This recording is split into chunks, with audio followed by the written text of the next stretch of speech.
बयनिसिमबो गोजोन हामलायनाय जासिहरग्रोबाय। बे समाव आङो नोंथांमोननि गेजेराव दासिमनि मोननैसो खौरां लानानै फैदों। नोंथांमोना भिडिअखौ फारियै जोबजासिम नायलांदो। आरोबाव रायजोआव गुबुन गंसे टोल गेट बिटिआरआव बानायगासिनो दङ। बे गोदान टोल गेटखौ मिथिनो हानाय बायदिब्ला आसाम सोनाब बेंगलसिमना गसाइगावनि थेलिपारायाव गोदानै बानायनाय टोल गेटआबो आबुं जानायनि लामायाव। मख'नो गोनांदि सोनाब बेंगलनि कामाख्यागुरियावबो गुबुन गंसे टोल गेट दङ। नोजोर होनो गोनां बाथ्राया बेसोदि कामाख्यागुरिनिफ्राय गसाइगाव थेलिपारासिम जानथाया 27 किल'मिटारल' जायो। गुबुन फारसे क'क्राझार जिल्लानिनो पाटगावआव गुबुन गंसे टोल गेट दंखायो। कामाख्यागुरिनिफ्राय पाटगावसिमबो जानथाया 37 किल'मिटारल' जायो। बबेखानि राजा लामायाव 60 किल'मिटार जानथायावसो टोल गेट गायसनगोन होननानै हान्थामेला आरो राजा लामा बिफाननि मन्थ्रिया सिगाङाव फोसावदोंमोन। बेबादि थासारियाव मिरु सरकारनि बिथोन आरो नेमखान्थिफोरखौ नेवसिनानै जेराव मेराव टोल गेट गायसनदों नामा होननानै सांग्रां समाज आरो गुबुन गुबुन आफाद गौथुमफोरा सोंथि खालामदों। गासैनिसिमबो मोनसे गोनांथार खौरां। माइक्र' फाइनेन्सआव रां लानाय आइजोफोरनि थाखाय गोजोनथाव खौरां। आसाम सरकारा माइक्र' फाइनेन्सआव रां लानाय आइजोफोरनि थाखाय मोनसे गोनांथार बाथ्रा फोसावदों। आसाम सरकारा माइक्र' फाइनेन्सआव रां लानाय आइजोफोरनि दाहारखौ नैथि खेबनि थाखाय सुख'बावसिगोन।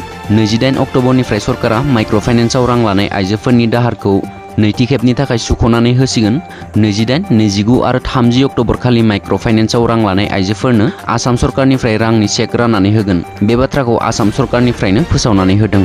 मसलपुराव आबादारिफोरनो माइ हाग्रा मेसिन, बेरेबाहानि खथा आरो ड्रेगन बिफांनि फुलि रानदों।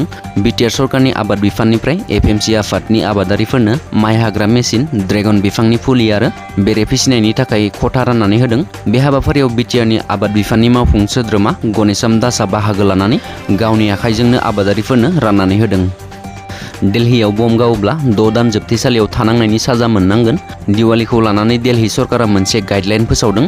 दिवालीनि समाव दाब दाब जायगायाव रंजानायजों गोबां सुबुंफोरा बम गावो, नाथाय दिल्लीयाव दिवालीनि समब्लाबो बम गावनो मोननाय नङा। बेनि थाखाय गोख्रों आयेननि राहा लादों दिल्ली सरकारा। मानोना दिल्लीनि मिथिंगायारि आबहावाया मोजां नङा, दिल्ली सरकारा बे आयेनखौ दिल्लीनि इयुननि मोजां मिथिंगायारि आबहावानि थाखाय लादों।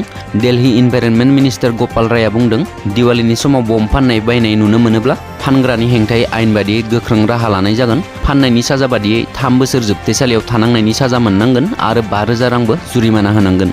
लोगोसे बम गावनायनि साजा आयेन बादियै सेक्सन 268 आइपिसिनि गेजेरजों 6 दान जोबथेसालियाव थानांगोन। चिरांनि बिजनी बागमारायाव एसएसबि आरो हाग्रा बिफाननि जुथाइ सिग्रोमनायाव गोबां बिफांनि दंफां थुख्रा बोखांदों।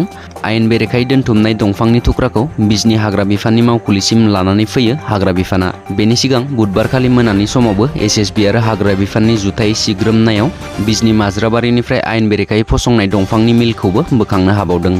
मैया आइएसपिएलनि सेमिफाइनेल मेचआ डिमाकुसि स्टेडियामाव बड'लेण्ड आरो कार्बि आंलंनि गेजेराव गोख्रोङै जानानै थाङो। बे मेचआव बड'लेण्डआ 2 गल आरो कार्बि आंलंआ 1 गल सोनो हायो। बे मेचआव बड'लेण्डआ देरहानानै डाइरेक्ट फाइनेलसिम सहैनो हानाया बर' हारिनि थाखाय जोबोद बाख्नायथाव।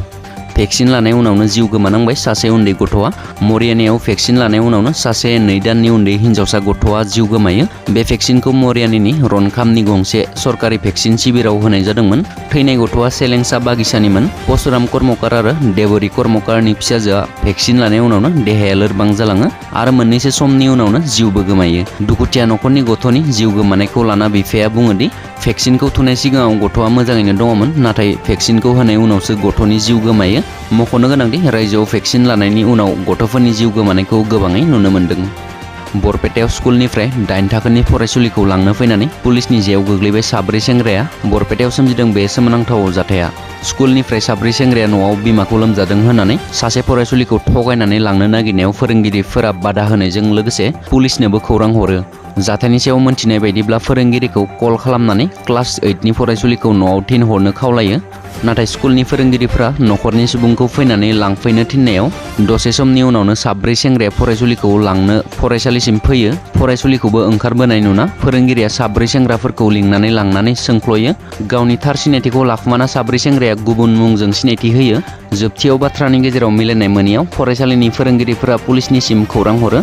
बरपेटानि सायाराम गार्लस स्कुलाव सोमजिनाय बे जाथायखौ किडनेपिं होननानै सन्देह खालामदोंब्लाबो दासिम 4 सेंग्रानि थांखिनि बागै मोनथिना मोननाय जाथ'वाखै। किडनेपिंनि सन्देहआव एरेस्ट खालामदों 4 सेंग्राखौ। दासिम बिसोरखौ सोंख्ल'नाय खामानिखौ जागायबाय पुलिस बिफाना। सोमोनांथाव कर्ट मेरिजनि थाखाय न'खरनि सुबुंफोरा गनायना लानाय उनावनो मोजां मोननाय सेंग्रानि न'आव हिन्जावसानि गोथै देहाखौ बोखांनो हादों। थांनाय मोननैसो बोसोरनिफ्रायनो मोजां मोनलायनायनि सोमोन्दोखौ गनायना लादोंमोन हिन्जावसानि न'खरा। बेबायदिनो सेंग्रा सिख्लानि न'खरा कर्ट मेरिज खालामनो थाखायबो थांखि लादोंमोन। बे जाथाया साननै सिगांनिल', नाथाय बिनि उनावनो काति फोरबोनि सानखालि मोजां मोननाय सेंग्रानि न'आव हिन्जावसानि गोथै देहाखौ बोखांनाय उनाव दुंहाव थासारि सोमजिदों। हिन्जावसानि बिफाया होनाय एजाहारनि सायाव पुलिसा दासिम सेंग्राजों लोगोसे सेंग्रानि बिमा, बिफा आरो बिफंखौबो एरेस्ट खालामदों।